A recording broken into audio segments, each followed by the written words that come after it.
নমস্কার বন্ধুরা, শীতের মরশুমে পিঠে হবে না তা কি হয়? চলুন আজ আপনাদের বানিয়ে দেখাবো সাদা লাউ, গ্রামীণ ভাষায় যাকে বলে ছাঁচি লাউয়ের পোড়া পিঠা। প্রথমে একটা নারকেল ফাটিয়ে ভালো করে কুচি করে রাখবো, আর লাউটাকে ভালো করে ধুয়ে খোসা ছাড়িয়ে ছোট ছোট কুচি করে রাখবো। এবার নেব সব উপকরণগুলো, গুছিয়ে হাতের কাছে সাজিয়ে নেব যাতে অসুবিধে না হয়। নিয়েছি 5 কাপ চালের গুঁড়ি, চিনি, এলাচ, গুঁড়ো দুধ, কিশমিশ, প্লেন দুধ, চিনেবাদাম ও লবণ। এবার প্রথমে কড়াইতে লাউগুলো দিয়ে সামান্য নুন ও জল দিয়ে ভালো করে সেদ্ধ করে নিতে হবে। এবার একে একে উপকরণগুলো মেশাতে হবে। প্রথমে দেব গুঁড়ো দুধ, এরপর দেব প্লেন গরুর দুধ, এবার দেব চিনেবাদাম ও এবার দেব নারকেল কুচি। এবার চালের গুঁড়ো অ্যাড করে ভালো করে মেশাতে হবে।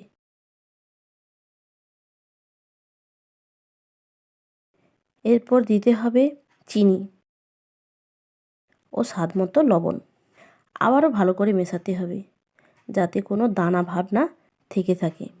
মিশ্রণটা একটু শুকনো থকথকে বানাতে হবে। এরপর নামিয়ে তাতে দেব ইচ্ছে মতো কিশমিশ ও সুগন্ধের জন্য দেব 4 থেকে 5টা এলাচ ভাঙা। এবার উনুনে আর একটা কড়াই বসিয়ে তাতে সামান্য জল দিয়ে 3-4টা ধুয়ে রাখা কলা পাতাকে ভালো করে সাজিয়ে নিতে হবে ও মিশ্রণটাকে ওর উপর ভালো করে ঢেলে নামাতে। এবার ঠান্ডা জলে হাত ভিজিয়ে মিশ্রণটাকে একটু চাপ দিয়ে ভালো করে সাজিয়ে নিতে হবে। এবার আবারও কলা পাতা চাপা দিয়ে ভালো করে ঢেকে উনুনের কিছুটা আগুন ওর উপর দিয়ে দিতে হবে। আগুনের আঁচ কিন্তু রাখতে হবে খুবই হালকা।